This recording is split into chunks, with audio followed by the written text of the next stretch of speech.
A Polícia Federal enviou ao Supremo Tribunal Federal um pendrive com imagens e depoimentos colhidos nos Estados Unidos naquela investigação que apurou a venda de joias sauditas recebidas pelo então governo de Jair Bolsonaro. Quem traz as informações é o Elijanas Maia, que acompanha esse caso. Elijanas, conta pra gente o que tem nesse pendrive. Tem imagens, por exemplo, de Mauro Cid tentando vender as joias, tem imagens, por exemplo, de interlocutores do governo federal tentando recomprá-las?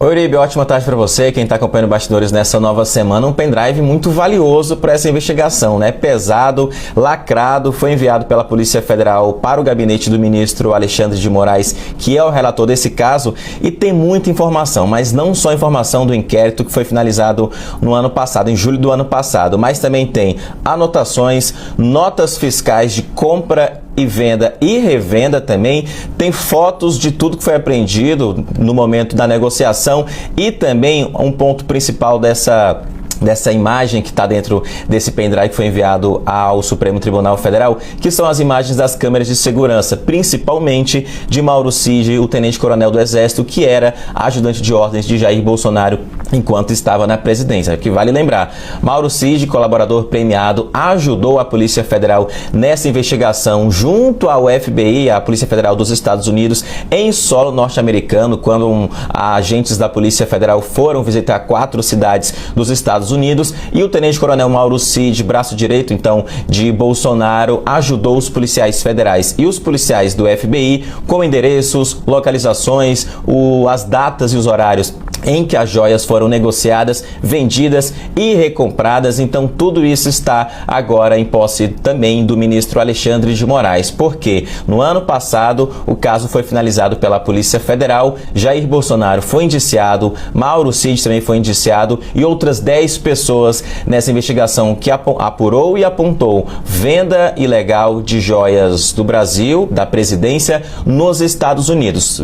Joias essas que foram até recompradas e devolvidas para a União, mas a investigação da PF apontou uma organização que vendeu essas joias, então houve esse indiciamento. Onde que está o caso nesse momento? Qual que é o trâmite? O caso saiu da PF, foi para a Procuradoria-Geral da República, a PGR, e que por conta do Supremo Tribunal Federal que pediu esse aval da PGR, o caso está nesse momento. Como que fica tudo isso? Qual que é a importância desse pendrive valioso que foi enviado pela PF ao Supremo, Uribe? Tudo isso é uma base para um processo, para o possível julgamento, porque na PGR o Paulo Gonet, Procurador-Geral da República, tem que decidir se oferece uma denúncia ou não contra esses indiciados. Chegando ao Supremo Tribunal Federal, então, todas as provas, os elementos colhidos pela Polícia Federal são usados nesse processo, numa possível ação penal após o caso sair da PGR. Então, finalizando, para falar sobre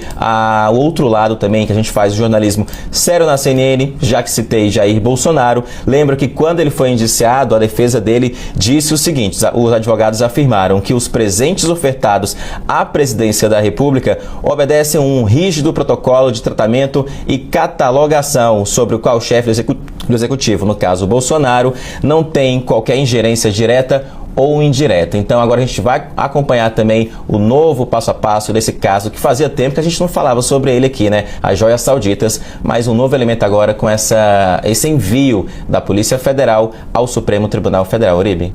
Porque se esperava exatamente qual seria a conclusão dessa investigação feita em parceria com o FBI dos Estados Unidos e a Polícia Federal. 2 agentes da Polícia Federal, inclusive, Elijanas Maia trouxe isso no passado, foram enviados aos Estados Unidos para catalogar esses documentos e imagens, colocar nesse pendrive para enviar, então, ao Supremo Tribunal Federal.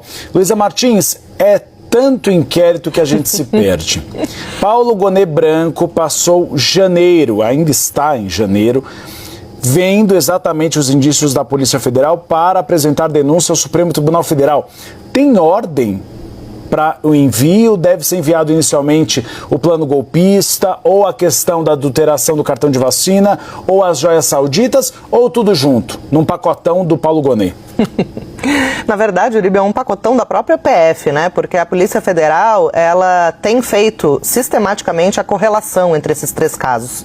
A gente lembra, como você disse, Uribe, tem esse indiciamento que já ocorreu relacionado às joias sauditas, à venda de joias sauditas no exterior, e que agora tem esses novos elementos que o Eli Jonas Maia nos trouxe, elementos colhidos no exterior, que são bastante relevantes para a investigação. Houve também já o indiciamento sobre a falsificação dos cartões de vacinação contra a Covid-19, justamente para que Bolsonaro pudesse viajar ao exterior. E, por fim, o indiciamento que ocorreu mais para o fim do ano passado sobre o plano golpista para perpetuar Bolsonaro no poder, mesmo após a derrota nas urnas em 2022, e um plano bastante grave ali no que diz respeito ao possível assassinato de autoridades da República, como o presidente Lula, o vice-presidente Geraldo Alckmin e o ministro do STF, Alexandre de Moraes.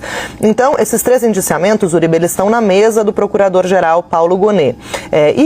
Paulo Gonet, como você disse, tem trabalhado durante o recesso do Poder Judiciário, que vai até ali o início de fevereiro, para poder dar andamento e analisar tudo que ele já tem, né, a respeito desses fatos. A PF faz sim uma vinculação entre essas três investigações, Uribe, e é por isso que cresce bastante entre as fontes ali, nos bastidores, tanto da PGR quanto do Supremo Tribunal Federal, a leitura de que é possível que venha uma denúncia conjunta que dê conta desses três episódios e faça realmente essa vinculação. Mas isso ainda está sob análise do Procurador-Geral. Esses novos elementos, pelo que eu pude entender, vão ser também encaminhados pelo ministro Alexandre de Moraes à PGR para que isso tudo possa ser levado em consideração na hora do oferecimento dessa denúncia, que, segundo a gente sempre tem trazido aqui, deve acontecer aí nos primeiros meses, né, deste ano de 2025, para que dê tempo de, quando o judiciário voltar aos trabalhos em fevereiro, possa já ser julgado o recebimento dessa denúncia na primeira turma, com uma tendência muito clara, pelo que a gente pôde observar até aqui, de recebimento dessa denúncia, ocasião em que é aberta uma ação penal contra todos esses indiciados.